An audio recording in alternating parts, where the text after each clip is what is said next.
Shalom, my dear friends. Shalom from the holy city of Jerusalem, Yerushalayim, Ir HaKodesh. And I hope that you have had a meaningful and an inspirational Hanukkah amidst all of the very terrible things that have been happening. It's very hard to understand right now why people have been riotously celebrating the arrival of the year 2020 as one sits watching with trepidation at what is happening and what is developing in the world. But we today are continuing with the eternal wisdom of Shlomo HaMelech. And with no further ado, let us turn to our study today, which is a study of starting at the very end of chapter 4, verse 17, and we will hopefully be going through all of chapter 5.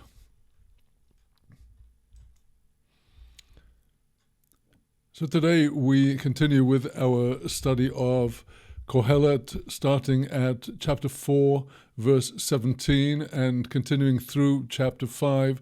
My reason for pausing at the end of verse 16 of chapter 4 in our previous session was because this last verse of the chapter connects with the thoughts and teachings in the following chapter, and it seems to me that whatever reason was in the minds of those who divided up the chapters for the printed editions of the Bible, that it is better for us to look at this closing verse in chapter 4 together with the continuing section of chapter 5, the first several verses of which are giving us very important musar, very important moral teaching about how we are to relate to God Almighty.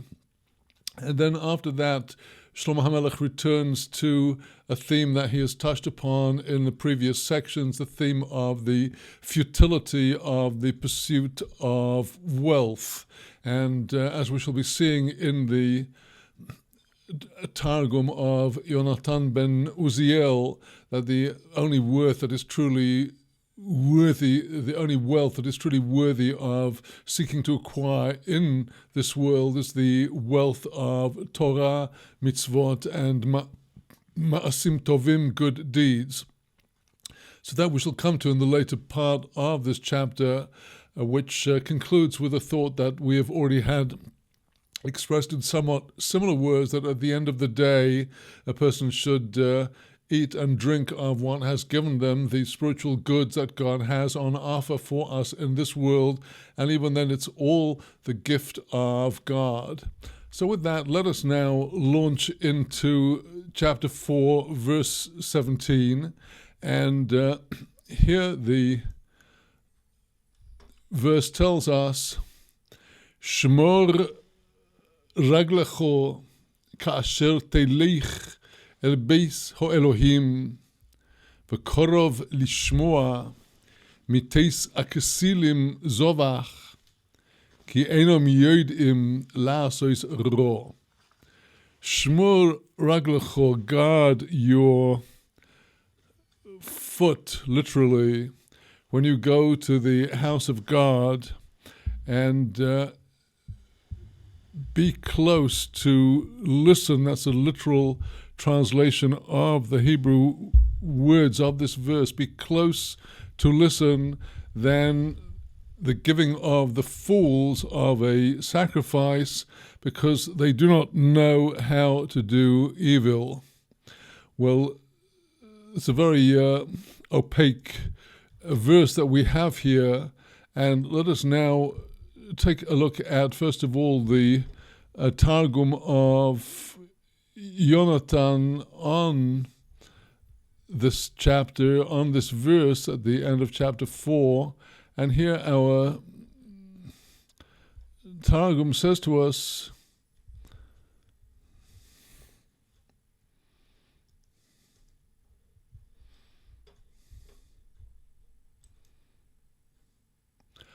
Ant bar noshe tar ragloch beidan de sezil leves mukdesho, de Hashem letzalo. You, son of man, guard your foot at the time when you will go to the Bet HaMikdash, the temple, the sanctuary of the Lord, to pray.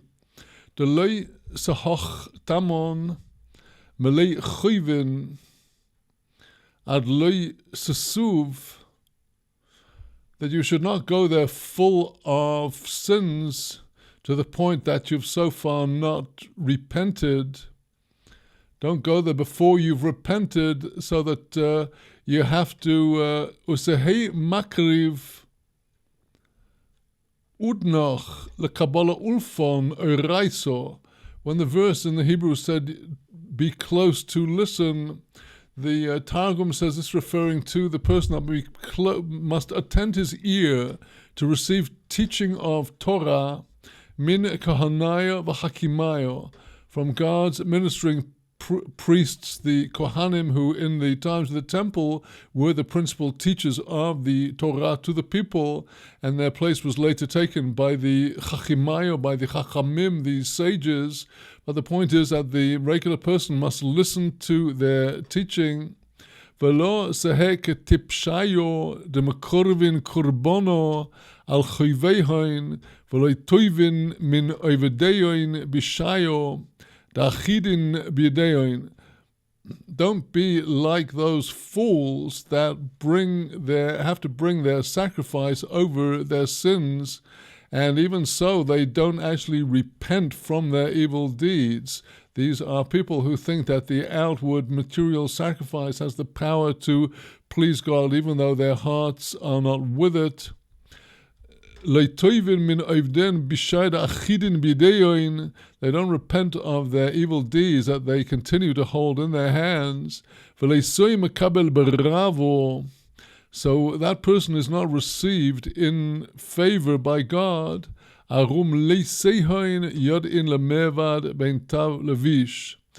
do not know how to distinguish in their actions between good and evil.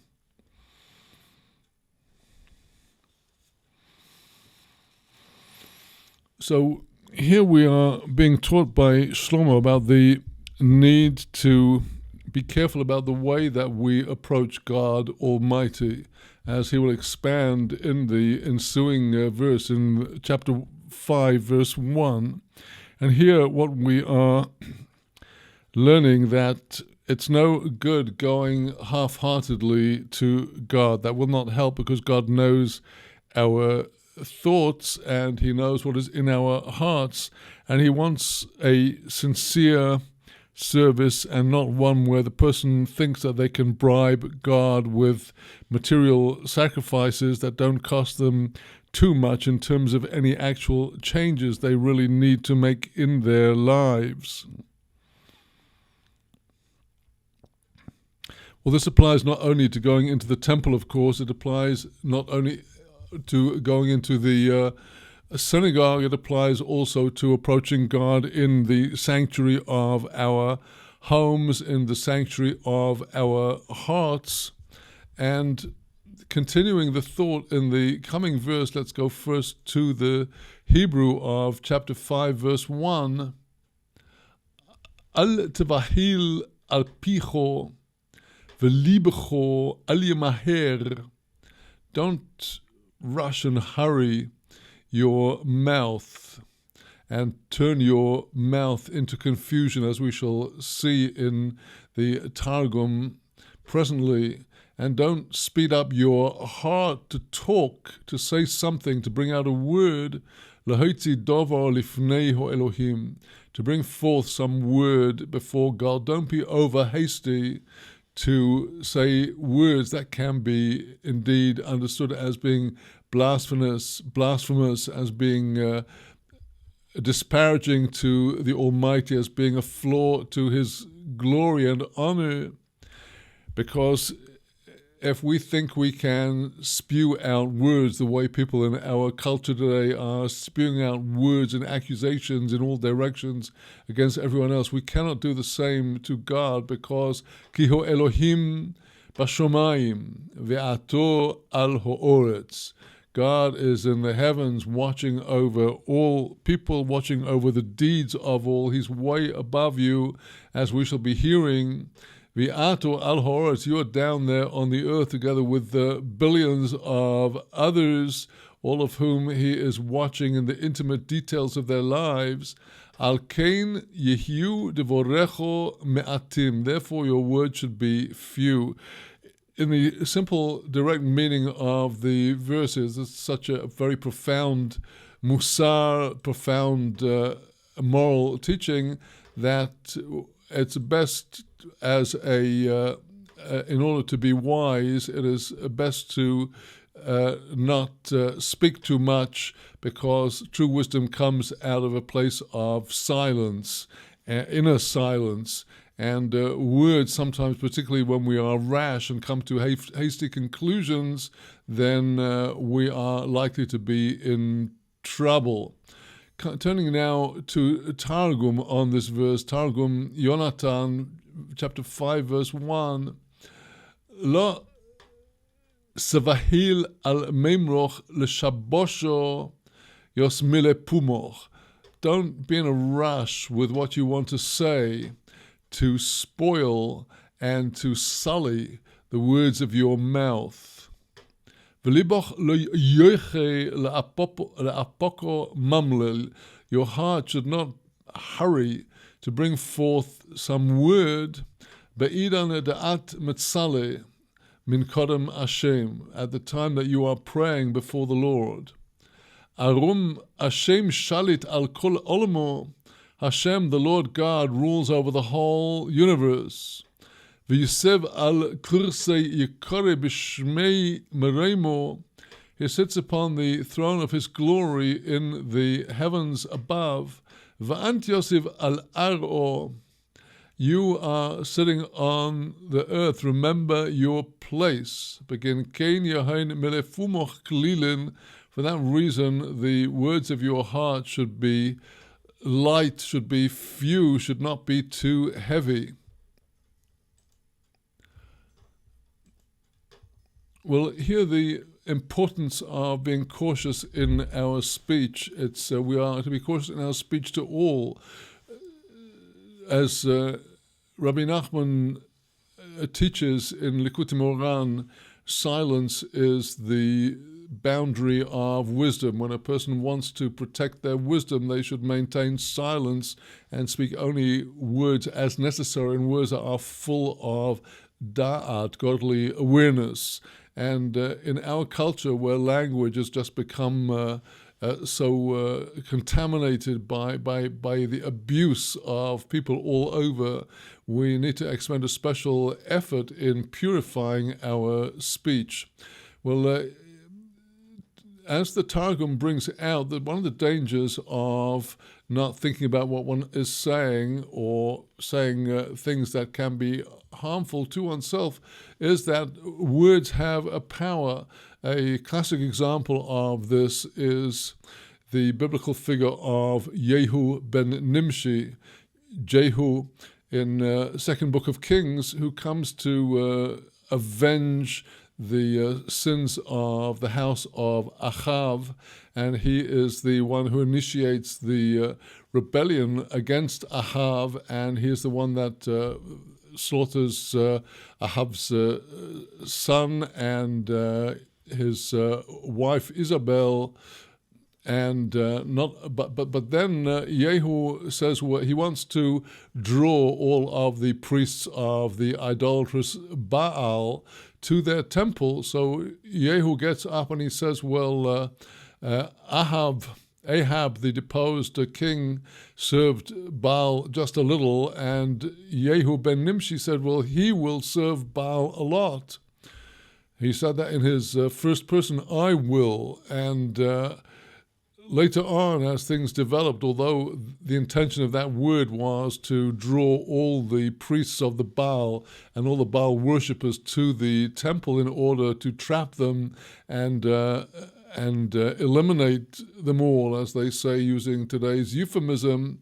Eventually, the word itself turned against Yehu because he was bound by the word that he said, and he did indeed fall and became a Baal worshipper, and for that reason his line came to an end. And so it is with many people who have made statements that afterwards become their own enemies and to their very detriment. And it's a whole art to purify our speech, to elevate our speech. And one of the purposes of the intensive study of the Torah, and particularly the study of the oral Torah, the Mishnah and the Talmud and the Halakha, is to note the nuances in any and every turn of phrase and expression, and to pursue the implications. And it's very important in the service of God to be very careful about our language. So now, returning to the text of Kohelet, let's now go on to the next verse to pursue this theme of the care we need to take over our words and language. So continues the Hebrew text in verse 2, Kibor achaloim b'roiv inyon, b'kol ksil b'roiv devorim. A dream comes with a multitude of matters of interest, little bits and pieces, details all over. And the voice of the fool comes amidst a whole multitude of words.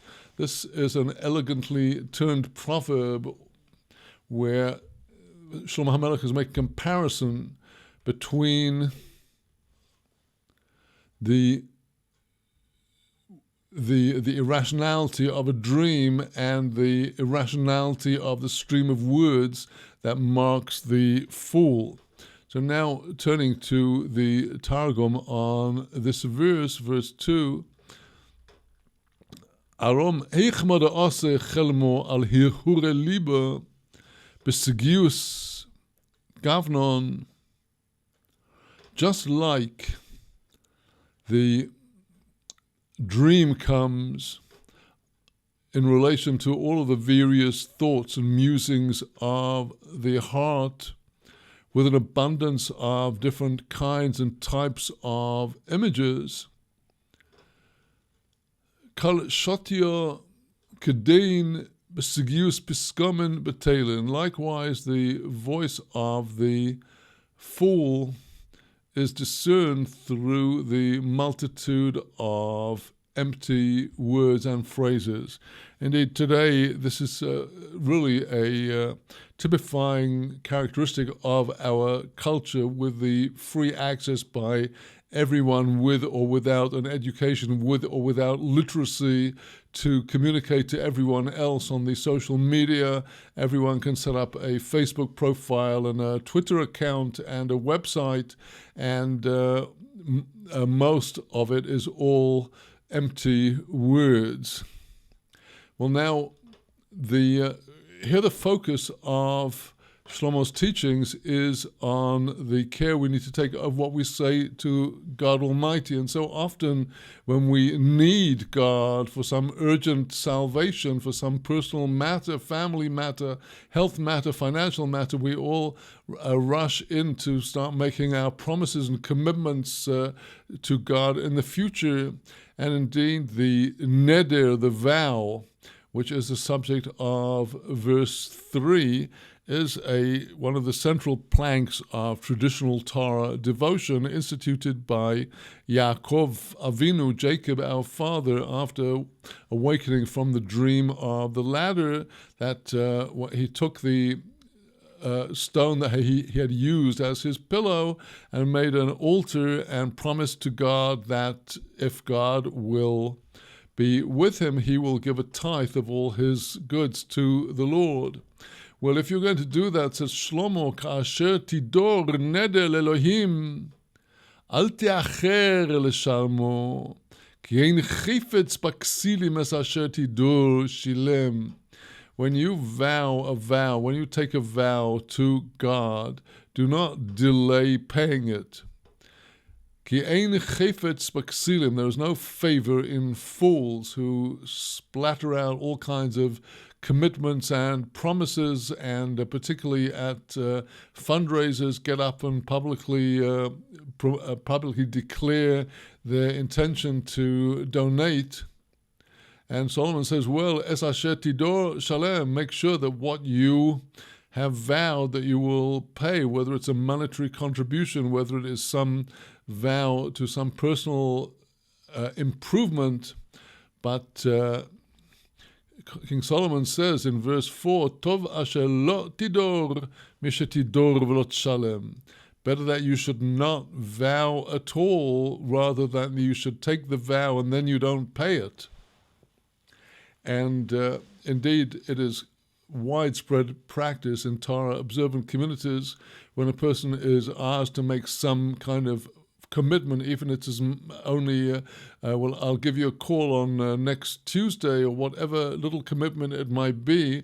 Before the person says yes, they will say bli neder, but without a vow. If I make this commitment to call you to do this or to do that, this is not in the mode of a neder, a sacred vow before God, because I'm not sure I'll be able to fulfill it. Better you should not vow than you should vow and fail to fulfill the vow.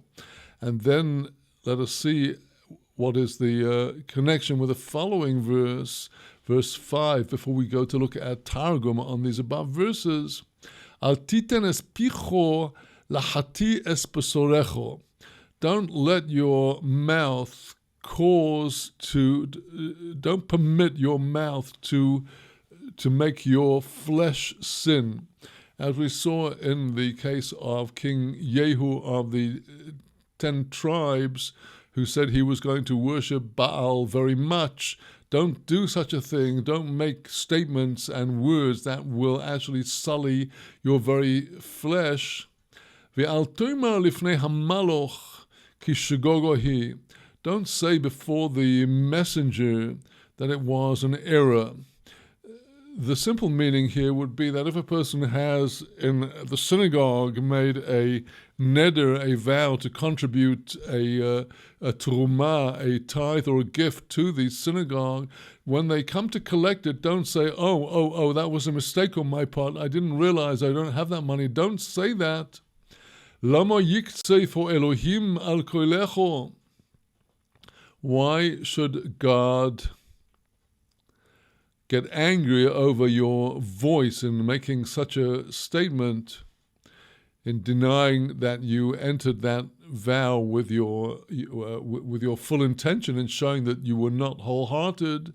V'chibel es ma'aseh yodecho, he will destroy the work of your hands.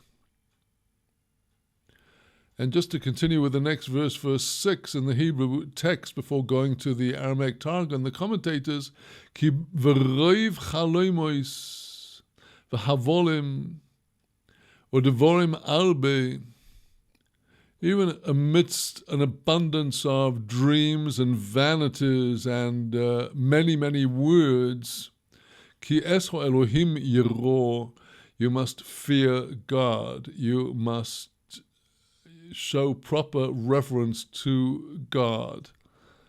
The translation on our screen is not satisfactory at all here. So the abundance of dreams is really a reference, as we shall see in the commentators and the Targum, abundance to a reference to the vanity and the fantasies of this world. And amidst this world of fantasy in which we live, this world of so much blather of talk and rap all around us, let's go back to the basic fundamental that King Solomon is constantly returning to. We have to fear God. And presently we shall see some in the Hebrew text objections to why should we fear God if we see so much injustice around us, but Shlomo will give us the answer to that. However, before we come to verse 7, let's just backtrack now on these verses that we have just looked at from verses 4 through 6. Let's turn now to the Targum Yonatan on these verses. The simple musar, the simple teaching coming out of this in verse 4, Tavloch deloi sinda min dinda veloi seshalem. Better that you should not vow than that you should vow and not pay. But now Targum goes off in a rather different direction from the simple pshat of the verse 5. Leisenabilios meima de pumoch. Don't sully and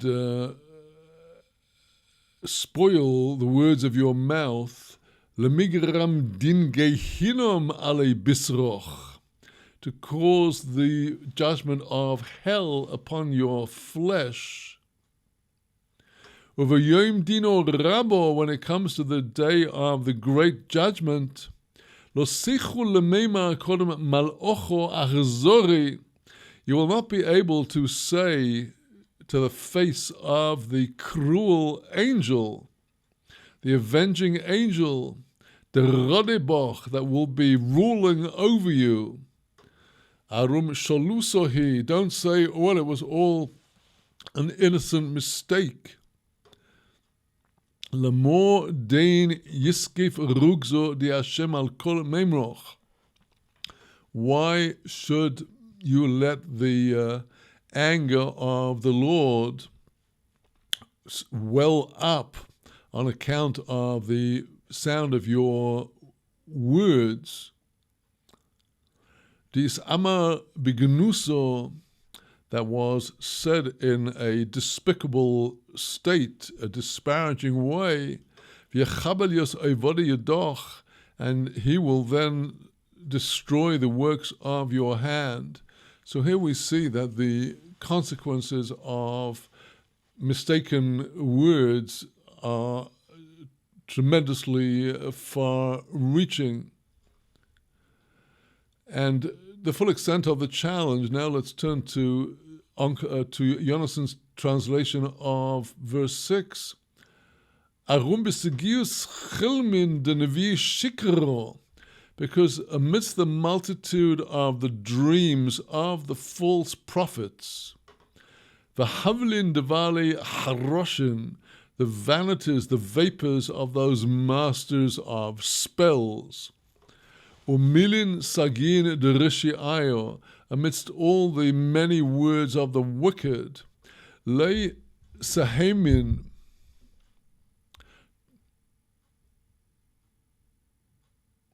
do not believe in all of them. Arum chakimayo tzadikayo tehi meshamesh. On the contrary, you should serve and minister to the wise and to the righteous. Omenahein tispa ulfan. From them shall you request teaching.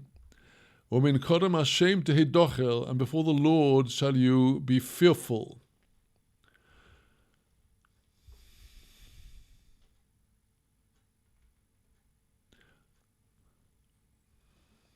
Well, now, having heard that we must fear God all the time, we are faced, as indeed Job speaks about time after time in his complaints, we are faced with an apparent lack of justice in the world around us.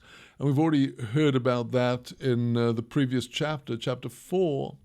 And continuing on that theme, the apparent contradiction between what faces us in the world around us and the need to fear God.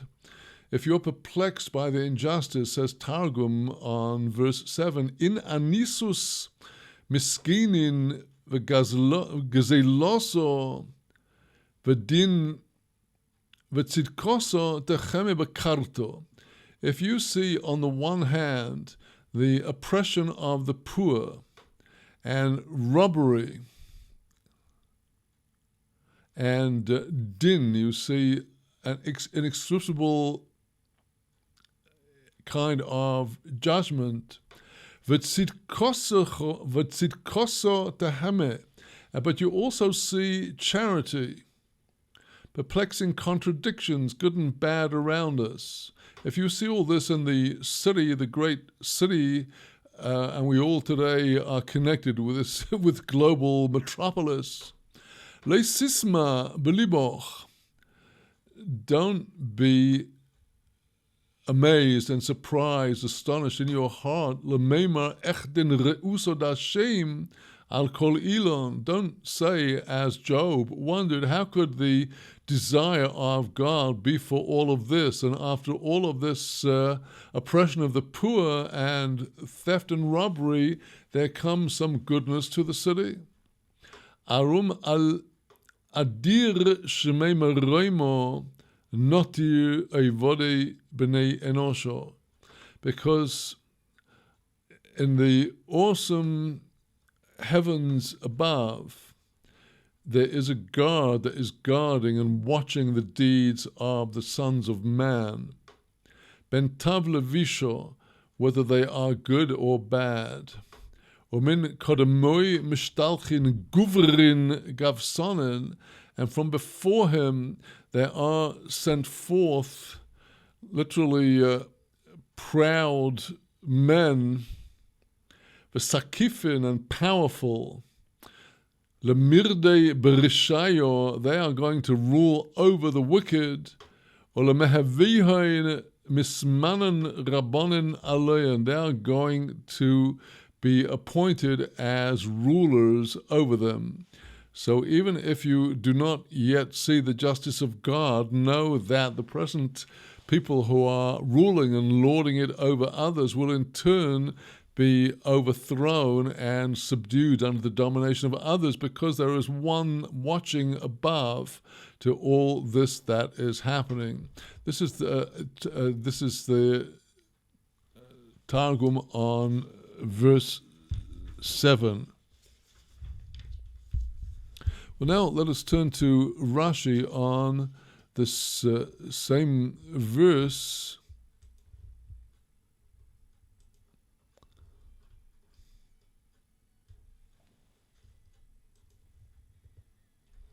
If you see the oppression of the poor and the theft of judgment, v'tzedek, you see in the city that they are oppressing the poor and seeing they are stealing judgment. Literally, they are depriving people of true justice. V'es hatzedek. Rashi is pointing out that the expression justice in the verse is not to be construed as part of the wickedness of the wicked. They are stealing justice, but at the same time you see tzedek, which is, as Rashi will explain, something a little different. Al tifza al tisma al chefzo shel mokoim don't be amazed at the desire of God, for eventually he will bring evil upon them. Ki gavoya me'al gavoya shomer, for high above high is there a God, and this God, this one that is watches their deeds. There are people that are higher above them, above those people that are committing oppression on the earth.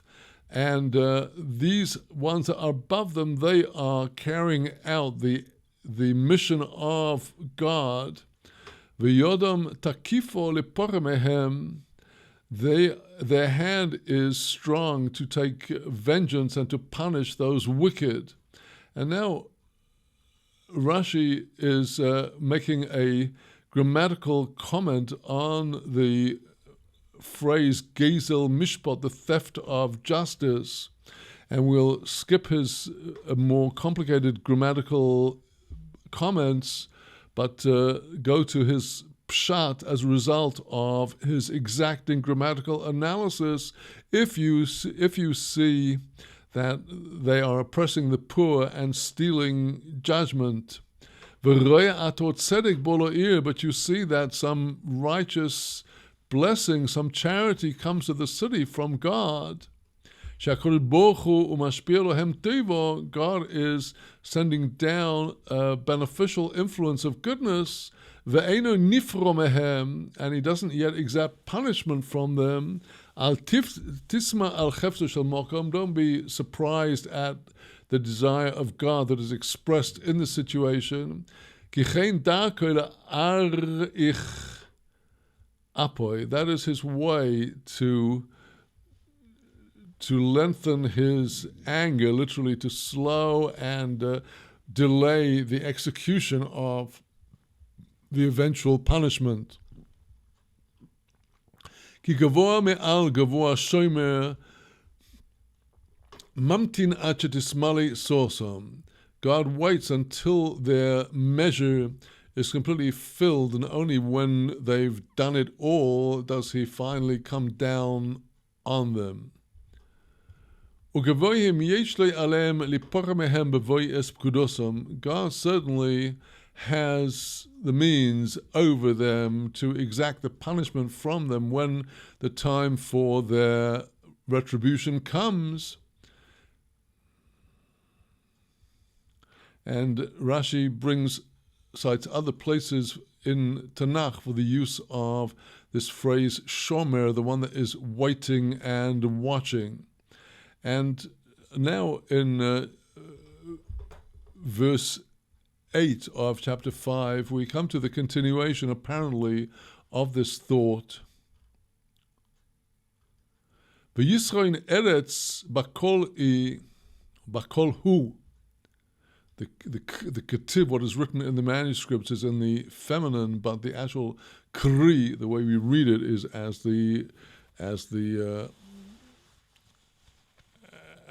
hu, him.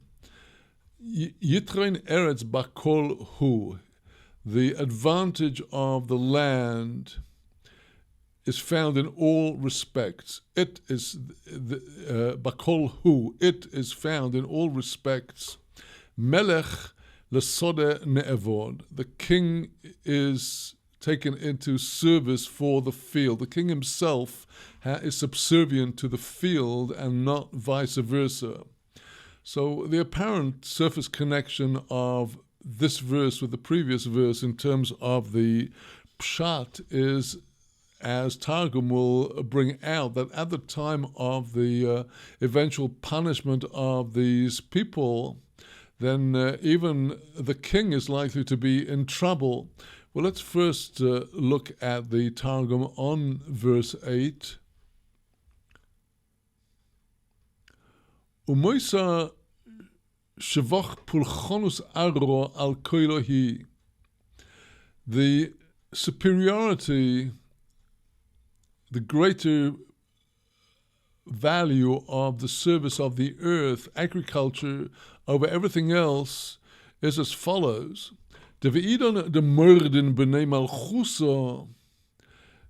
time when there's a revolution, when the people of the kingdom go into rebellion against the king, and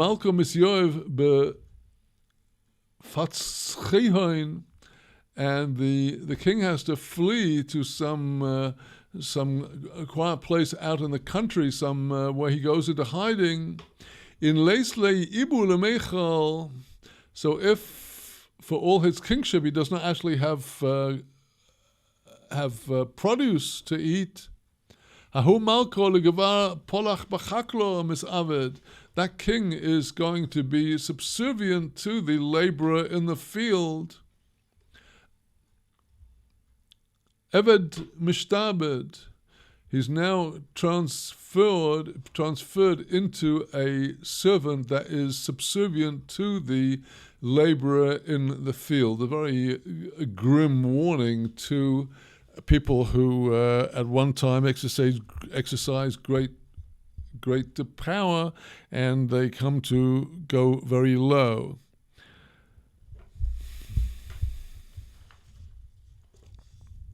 Well, now,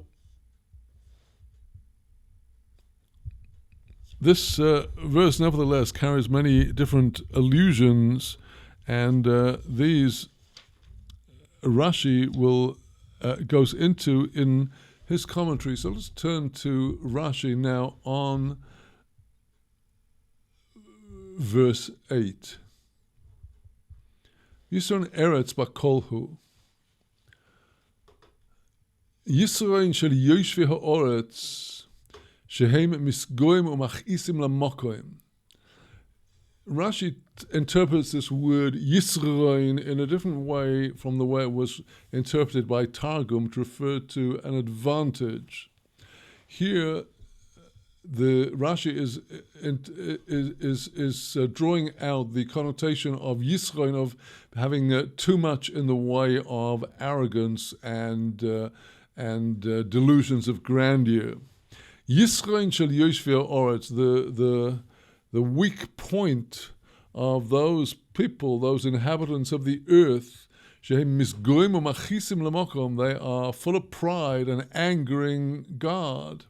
Bakol hu, the way that they are going to be overwhelmed is through everything and anything, as Rashi points up, explaining this last phrase in the verse, Bakol dover hu oisa shlichuso lipora. With everything in the world, God may make his emissary to take vengeance.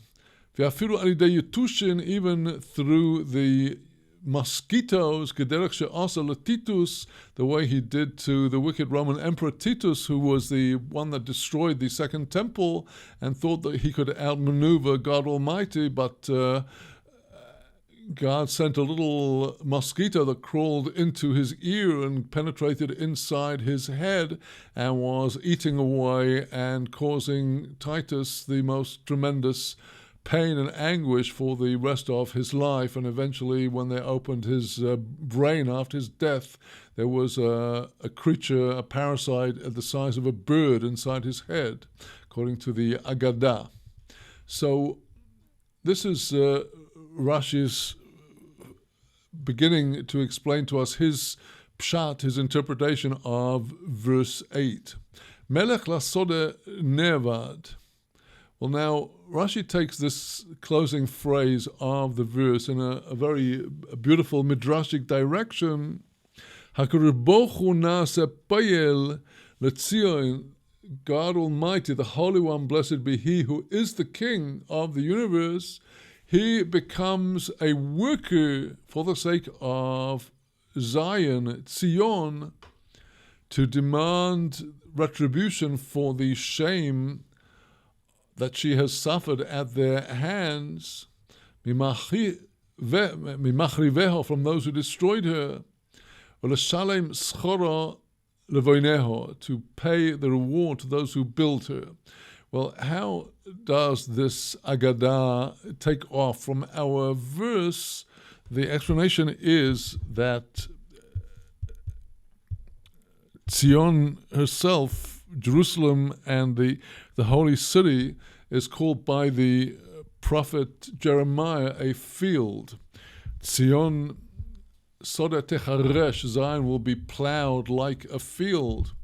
And indeed we find that Yitzchak Avinu, Isaac our father, called the Mount Moriah a field when it writes in Genesis in the portion of Chayei Sarah at the end, that Isaac went out to the field to pray. The field is said to have been the Har HaMoriah, the Mount Moriah, the Temple Mount. So that is the basis for this Agadah. Well, now, we shall see later on in the commentary the connection between our verses so far until the together with the ensuing verses. What we have seen so far is extrapolations of the basic idea of the tremendous care that we have to take when we are coming before God in our prayers and devotions, in our requests, and in all of our behavior. And obviously, the fear of God and the urgency and the importance of the service of God is the concept that King Solomon returns to again and again. And the obverse of this, the opposite, is the craving for wealth and the pursuit of the material world. And the way of Kohelet is not dissimilar in some respects to a rambling old person who goes around and around, returning over and over to the same themes and even bringing in similar phrases. And here once again in the ensuing verses to the end of this chapter, we are going to see once again a delineation of the vanity of earthly wealth. So we have to look firstly at the coming verses according to the in the Hebrew text of Kohelet, to the simple pshat. We've heard about how the mighty, the high and mighty, are liable to be overthrown, and continuing the thought, Ohev kesef lo yispa kesef, umi ohev behamoin lo sevua gamze hovel. One that loves silver will never be satisfied with silver. He wants money, he'll never get enough. Umi ohev behomoin lo sevua. To try and get a basic pshat out of these words, let's say somebody who loves behomon, in a multitude, lo sevua, without produce, without the basic food to eat, gamze hovel, this is also vanity. This would appear, according to the pshat, to be coming out of the previous verse, which said that if land is everything, if you don't have land to grow crops, even a king is going to be turned into a servant of a laborer. And so too, the thought continues, somebody who likes silver will not be satisfied. Somebody who wants a multitude of wealth, lo tzivua, but without the crops to eat, that's also vanity. All his money will be useless if there's a total absence of food. And going further, before we come back to the commentators on these verses, with a multitude of good influence, substance in the world, there's going to be all the more people to eat it. What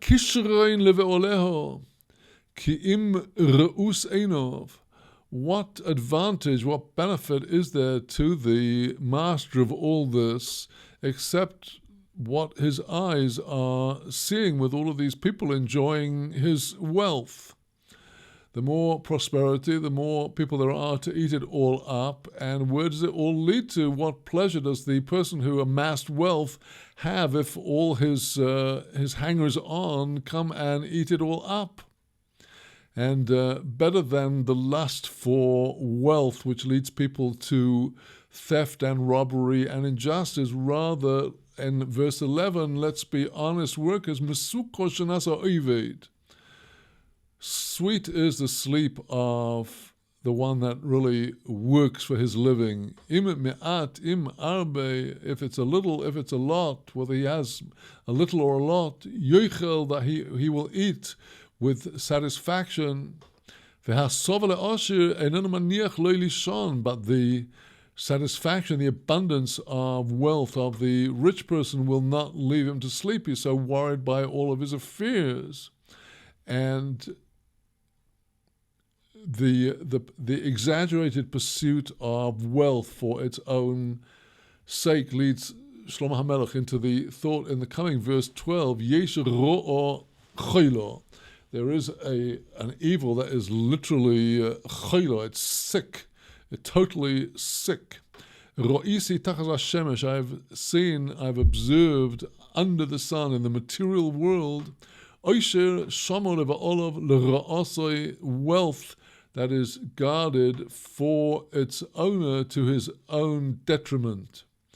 And we shall see in our commentators the directions they take this in, and continues the same thought. Verse 13, Ve'ovad ha'oisher hahu be'inyan ro, the wealth all gets lost, that wealth all gets lost through some bad occurrence.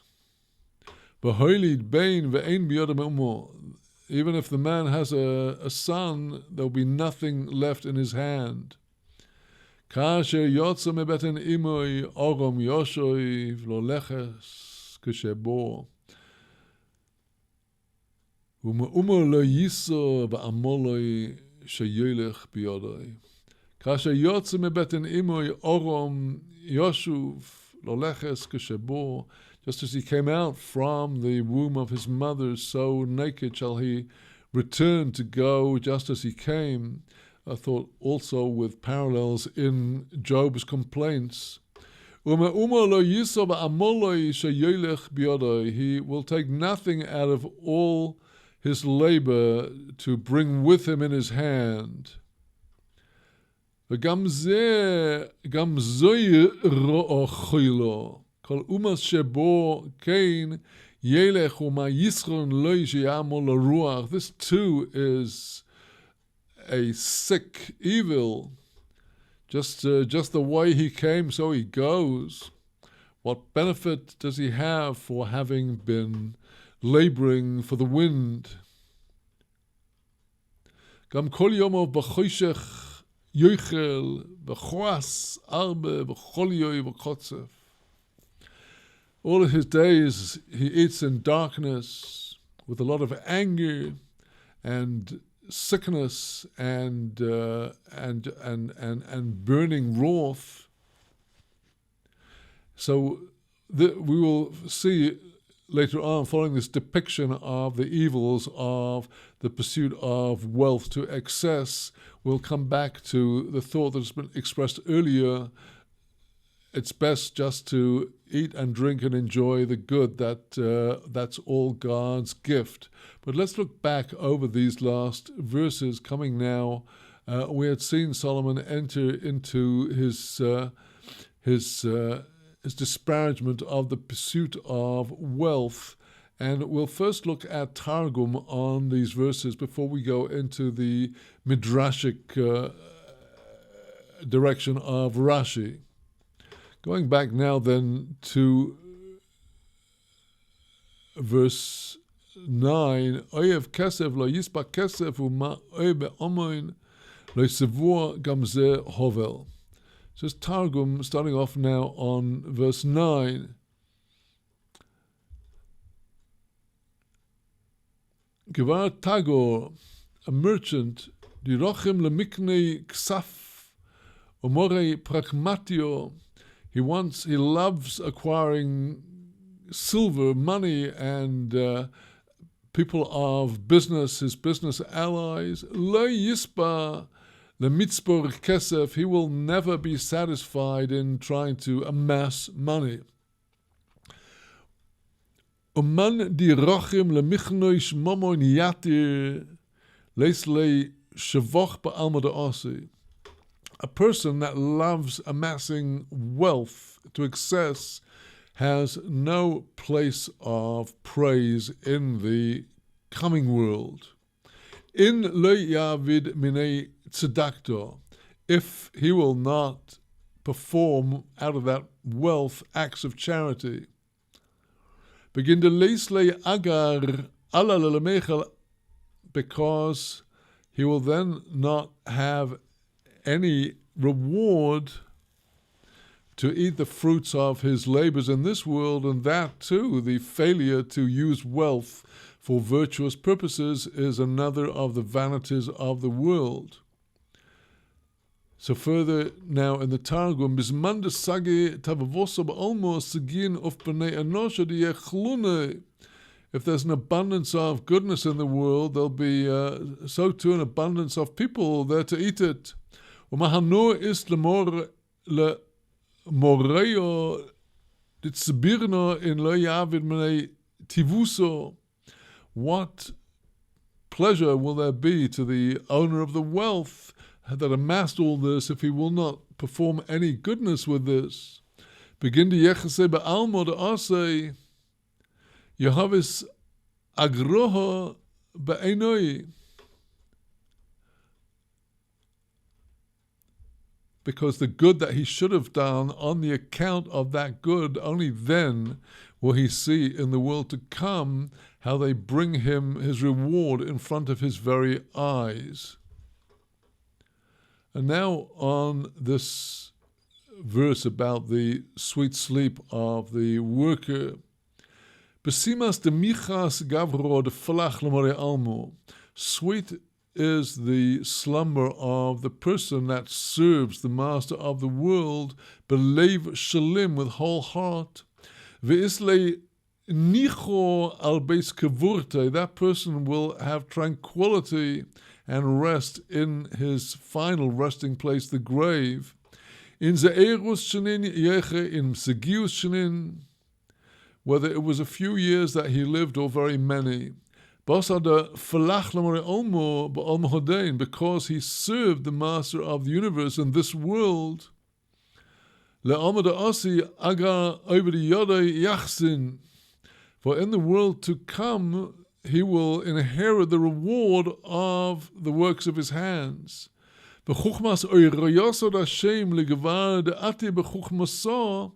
And likewise, the wisdom of the Torah of the Lord will be given to the man that is wealthy in wisdom. Just like the person labored in the Torah in this world. He was making efforts with his study and his learning.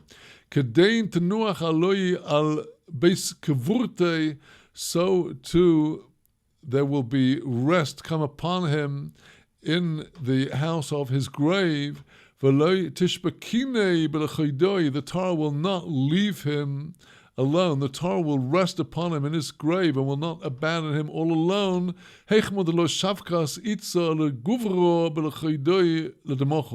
Just like a woman will not allow her husband to sleep there all alone. She won't let him sleep when she wants him to be with her. So now, continuing with this denigration of the pursuit of wealth, is bishiso mariso, there is this sick, evil, chames ba'alma day in tachas shimsho, I saw in this world under the sun. V'leisle osu, there's no healing to this illness.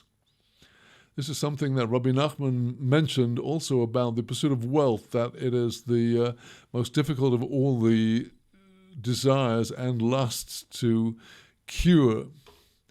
The person that amasses wealth and does not make of it anything good,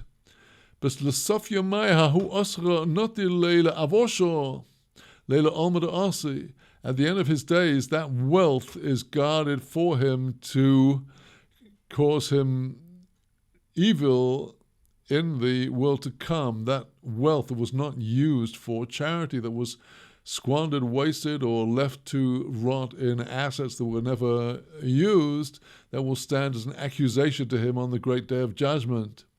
But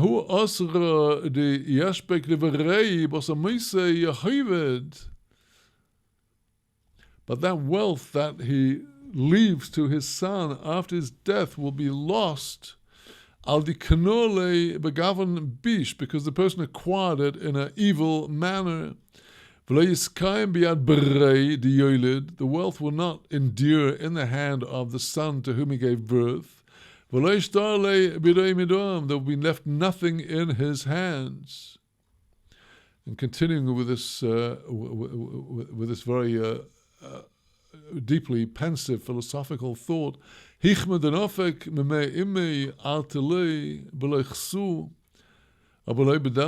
like he came forth out of the womb of his mother naked, without cover and without anything, he came into the world with no good. So too he will go back to his grave lacking any merit, just like he came into the world. No good reward will he receive for all of his efforts in this world. He will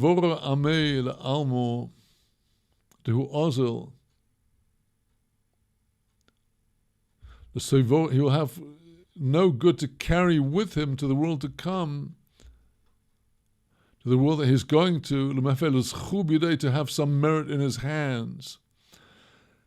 So this constant underlining the futility of material wealth, particularly when gained illicitly and not used for truly righteous purposes, and continuing again underlining this thought, and this is a sick evil that has no healing. Just like the person came into this world lacking all merit, so too he goes to that world. In other words, this world is given to acquire merits, to gather together our good deeds, the wisdom that we learn, the kindness that we perform. And if a person squandered all that time only on material wealth and he wasted the time, that is his choice and he will suffer for it. What benefit is there to him that he was performing all this effort in the pursuit of nothing but vapor, nothing but wind? Of kol yemoy b'chashicho shoro the lahamui b'choydoi toim. All of his days he was dwelling in darkness, because his bread did he taste all alone. V'nesis sage chaze.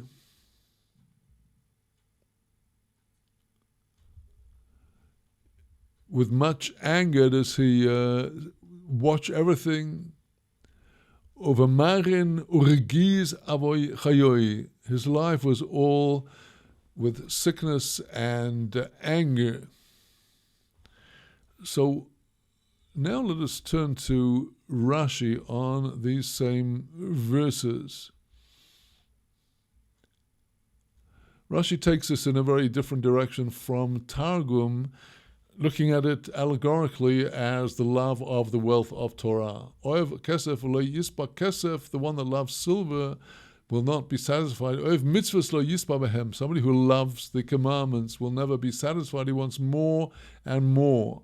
As the Mishnah says, the reward of the fulfillment of a mitzvah is that God sends that person another mitzvah. The person in their infinite desire for closeness to God was never satisfied, wants always to go forwards and upwards.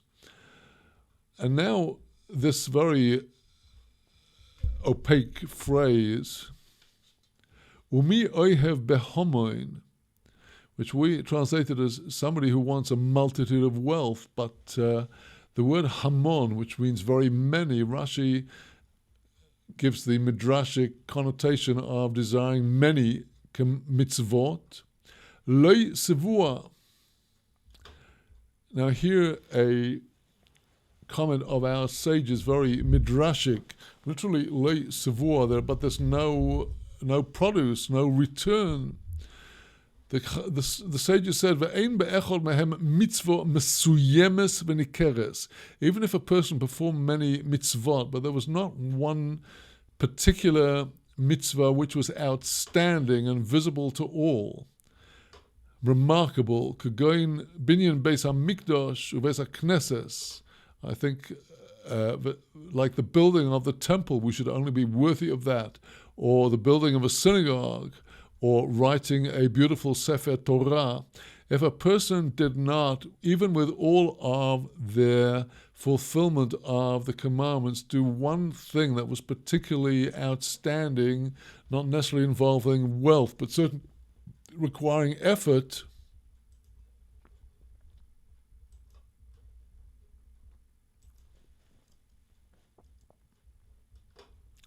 Gamze Hevel, that would also be vanity. This is the explanation of these two verses in the Midrash. There are other very beautiful dimensions of these words. However,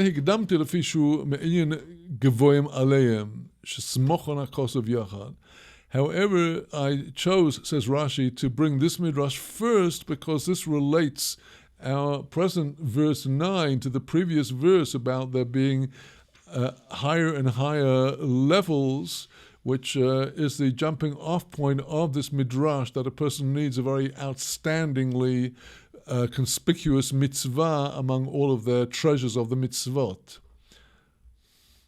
Dover Acher, now Rashi gives a different interpretation. Yisron Eretz Bakolhu, the advantage of the land is in everything. It's more valuable than anything. Schar avodas ha'adomo choshev hu ala kol.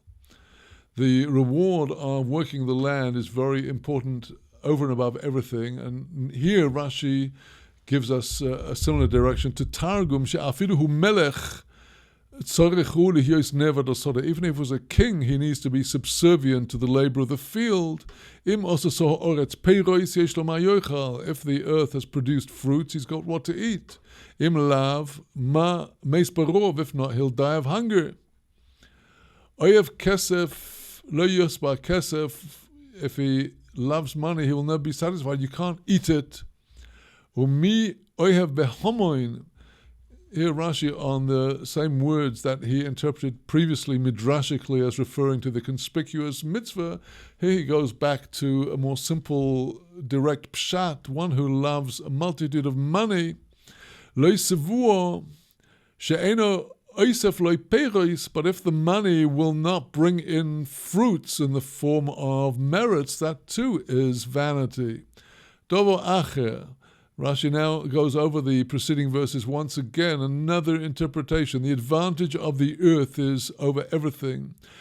Schron shel Yisrael b'kol divrei Torah, the reward of Israel comes through is available through all of the different words of the Torah. Bein b'mikra, bein b'mishnah, bein b'gemara. Could it be either? It can either be the text of the Bible or the Mishnah or the Talmud.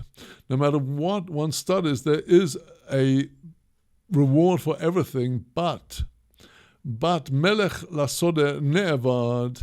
Here we jump off into Midrash. Melech b'mikra of a Mishnah. But if somebody is a king in their knowledge of the Tanakh and their knowledge of the Mishnah, he still needs to be subservient to the master of the Talmud, to the one that really understands and can deduce the halacha out of the Talmudic discussions. The master of Talmud has the power to present before the person teachings about what is forbidden, what is permitted, tumah v'tahara, what is impure, what is pure, and dinin, the practical laws of the Torah. Oyev kesef, one who loves silver, if he loves the Torah, he will not be satisfied with it.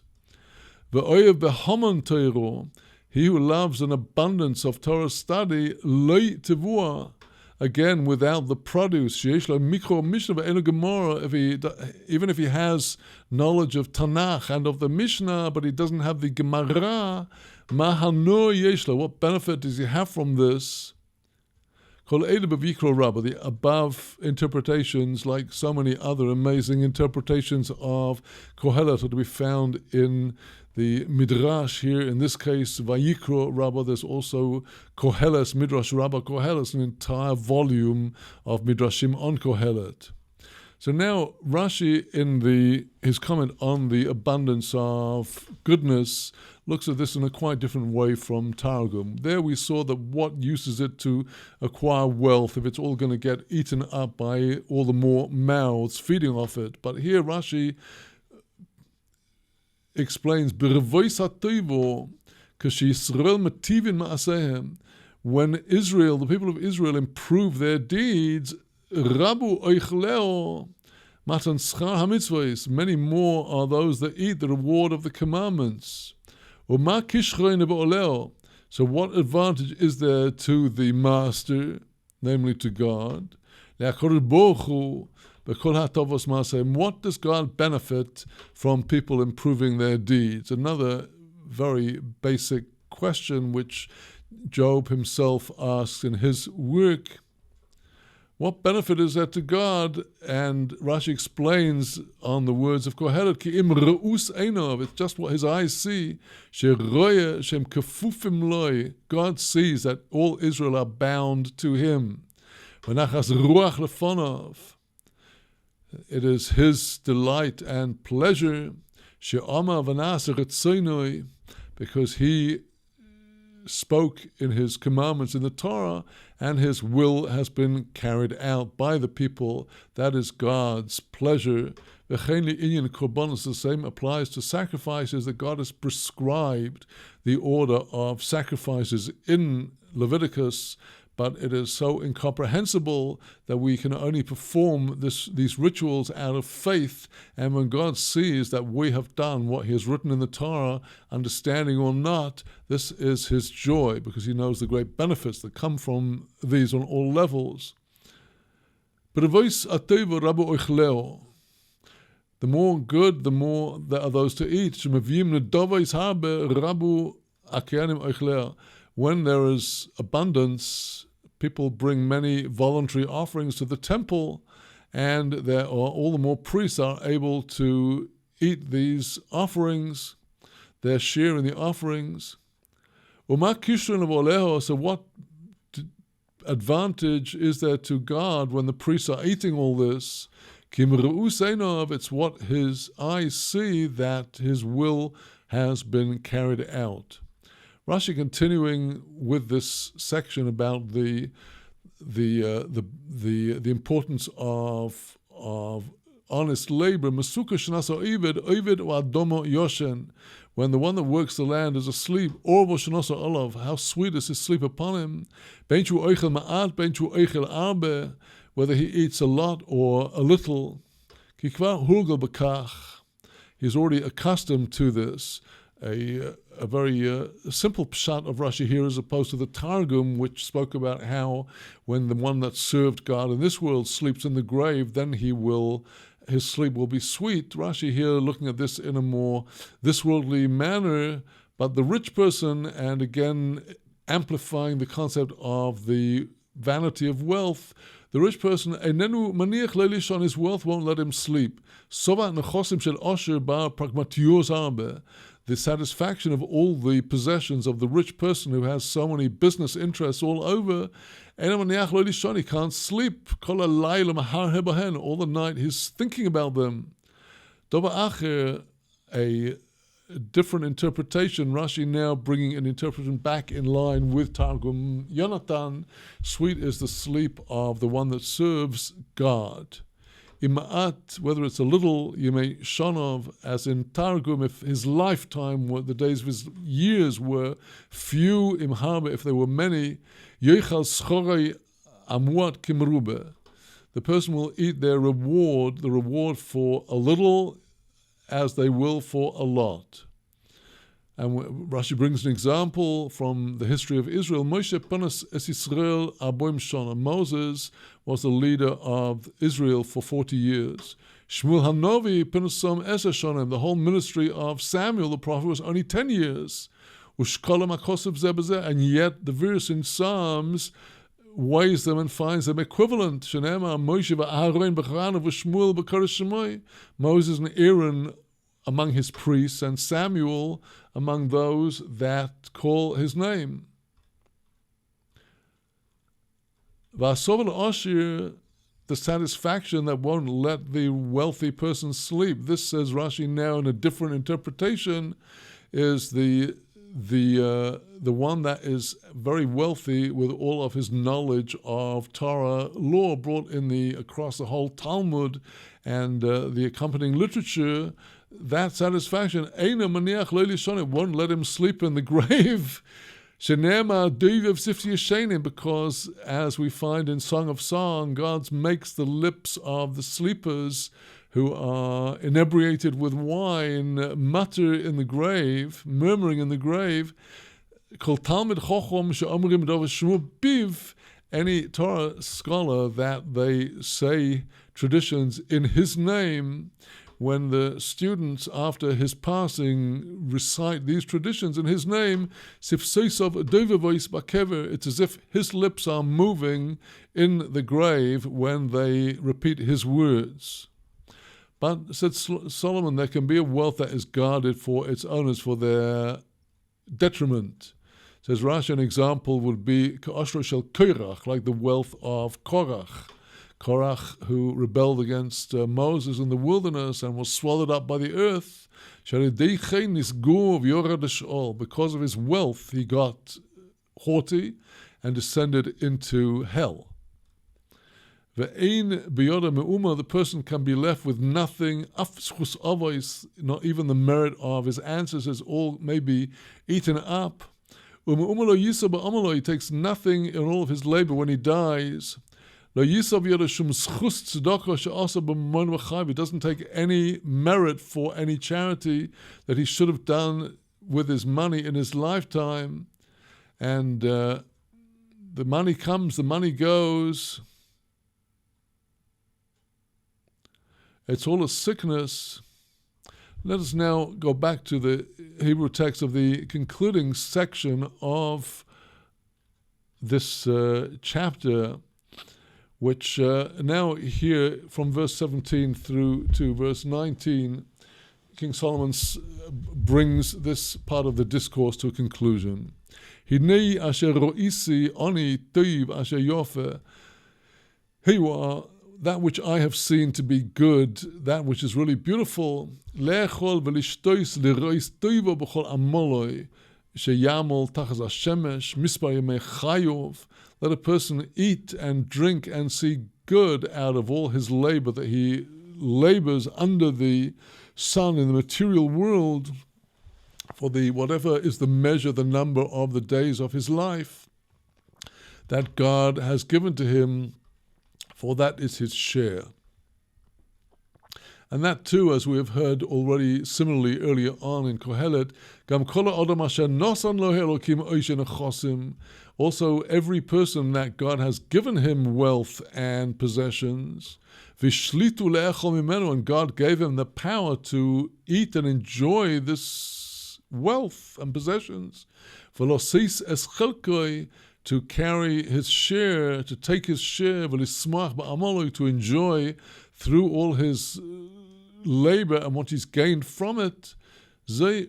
Matas Elohimhi. That again is a gift of God. And it's all for a very short time anyway. Ki lo arbe yizkor es yimei chayov.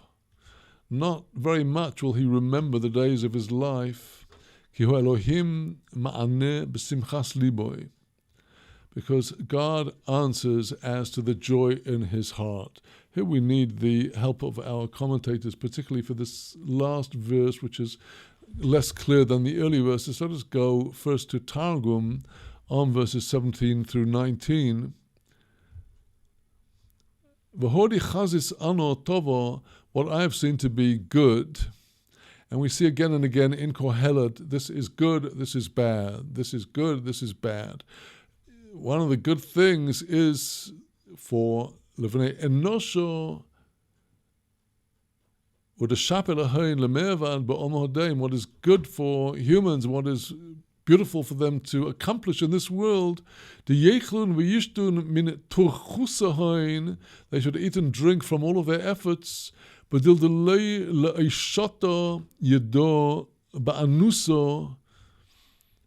so as not to stretch forth their hand with oppression, with robbery, to guard the words of the Torah, to show favor to those who are impoverished withoin possessions, in order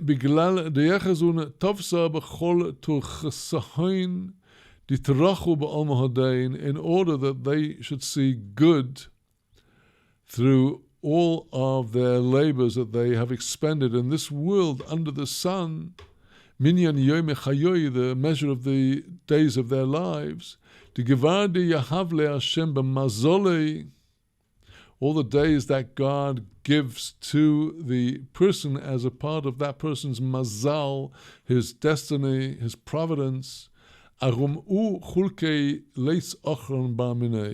is his portion, there's nothing else. That's it. Eat the good of the Torah and the mitzvot. Drink the joy of devotion and prayer.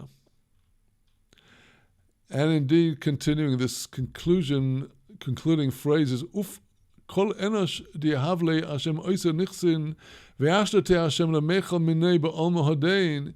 Indeed, any person that God gives wealth and possessions and gives him power to eat from them in this world, to perform acts of charity, to receive a complete reward in the coming world, to rejoice in that person's efforts, im tzadikaya, there in the world to come, the person will rejoice with the other righteous. This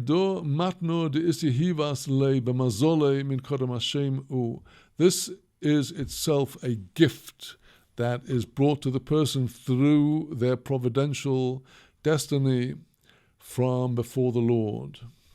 And now, Targum on the concluding verse of chapter 5. Arum lo yomin sagin chaya enash. Because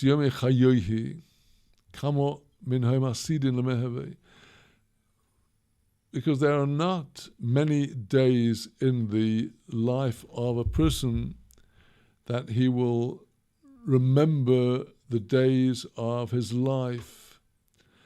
He does not know how many of them are going to be yet in his life. He doesn't know how many are going to be good. How many are, God forbid, going to be bad. This knowledge is not handed over to the sons of men.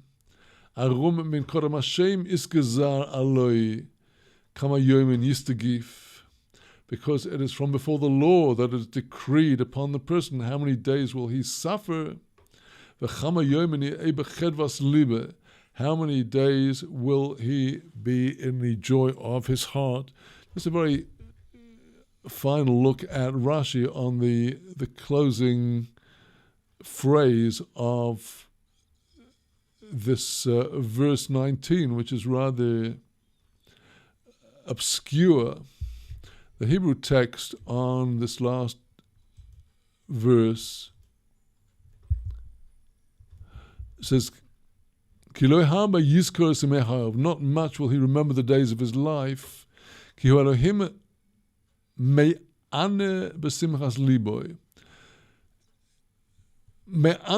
is the word God something, the joy of his heart. We shall see Rashi takes this in an interesting direction.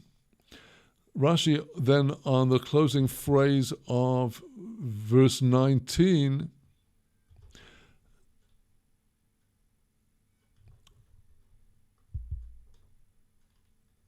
Ma'ane, אני מפורשו שם דובר, כמו אין מענה בפי 13 אנושים. Rashi says, I'm interpreting this Hebrew word ma'ane as a noun, answer. An answer. For God has an answer with regard to the joy of his heart. But Simchas Liboy, God is the one that knows and testifies as to whether the person really had joy in his heart. The Metzudat David on this concluding verse of the chapter fills in more of the meaning of this rather obscure phrase. Let's just quote from Metzudat David on the concluding words of our chapter, verse 19 of chapter 5. It says, Metzudat David, that is to say that let us never come to think that the one that knows all the secrets does not know what is in my heart. How can he know whether I did what I did with true joy or not? For that reason, the verse says, for God knows all of the thoughts, and he is the witness. Metzudat David relates this word ma'aneh to witness, as in the ninth commandment of the Ten Commandments, don't bear false witness. Ta'aneh edu sheker, don't answer false testimony. God himself here is the true witness. He knows what is the intent in the person's heart. And with this we conclude today's session of our study of Kohelet. Shalom from the holy city of Jerusalem.